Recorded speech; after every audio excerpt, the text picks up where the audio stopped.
Welcome back to my channel, guys. It's time for another anime retro review.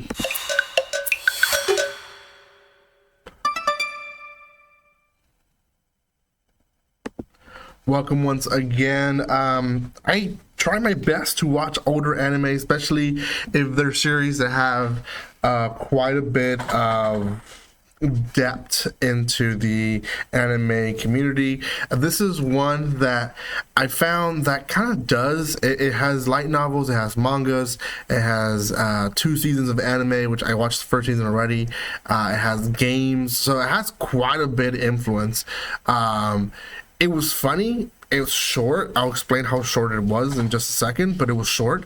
So if you're looking for a comical shonen type of comedy, still in the almost seinen viewership, with a little bit of fan service, but more of the oldie fan service, then this one's for you. It is 8 episodes long, the first season.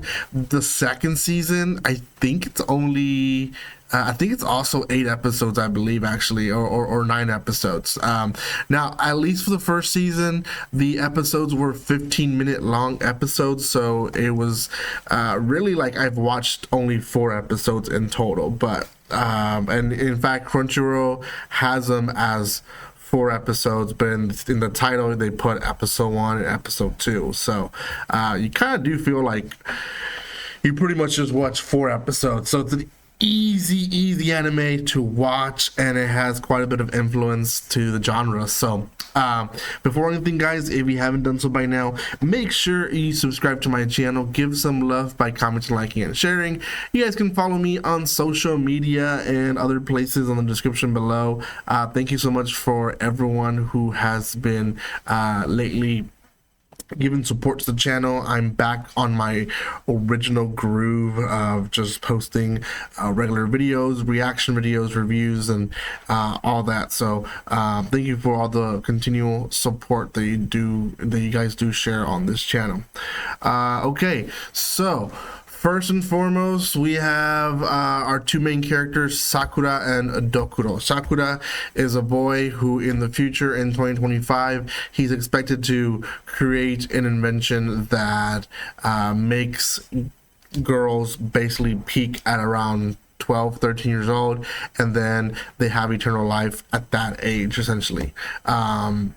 Because of this, angels from the future come and they're trying to kill him because he's playing God, and they don't like that. Now, Dokuro is one of those angels, and she is there from the get-go.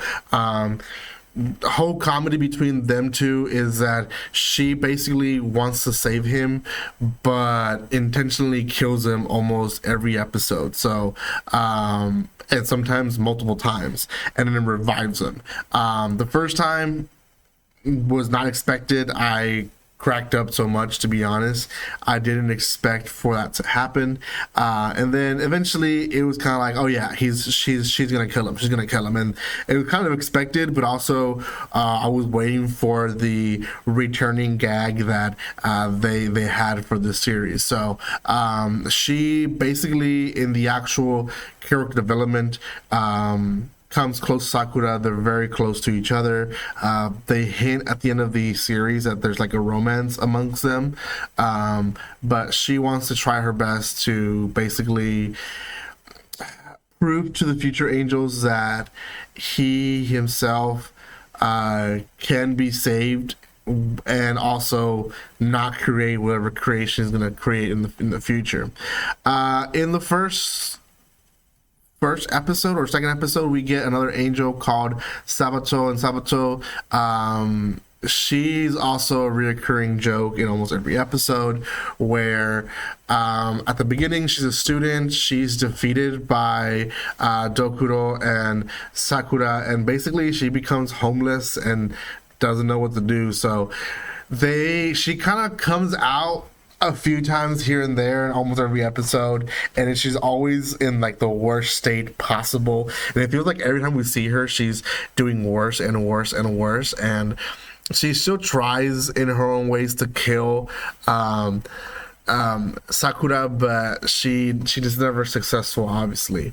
There is other angels like Zanzu, who does come out, and he is kind of in a biker gang. He's a guy, so he doesn't look like the girl. He's not cute looking. Very punk metal look. He's basically the informer to Dokuro as an angel, and then Sakura, who is Dokuro's sister, she shows up in like the last 2 episodes, and they go on basically a witch hunt for Dokuro because she's going against the wishes of all the angels. So yeah, the series itself, it's pretty much that. She's protecting him. They do quite a bit of adventures. You kind of have like the slice of life typical stuff they do. They have the whole lake pool episode. They have the instance where they go out on a date and all that. So they have a lot of like the typical stuff that you see in slice of life, but a lot of it is comedy, and a lot of it is her trying to express her feelings, and sometimes she does it by killing him, which is hilarious. It's a great series. I'm curious to see how many episodes are in the second season. If it is as many, I probably will react to it. But oh no, there's only 4 episodes in the second season, so I might not actually give my review on the second season. I might still watch it just for the heck of it, just to kind of see where they went. But it's very outrageous, and it's very over the top comedy that it's funny, right? I think, and I talked about it before, there's a lot of series that are like this, not on purpose. They, sometimes try their best, or maybe they don't even try their best, but wherever amount they try, they end up being a comedy like this, and people end up liking it for the wrong reasons, and sometimes they just hate it. A good example of a mistake was Ghost Stories. I believe that's the name of the series, at least the English name. Supposed to be a horror series, and it just came out so goofy. So those were definitely a mistake that was a good thing that came out at the end of the day. This one, not so much a mistake. They intentionally put the over-the-top comedy, the changing of faces from pretty face to like distorted, like what the heck is going on face. It's always a hilarious point as well. So yeah, out of 10 for the age of this one, which by the way, this one aired initially back in 2005, so it is 18 years old. I would say it's a 7.5 out of 10 for the genre.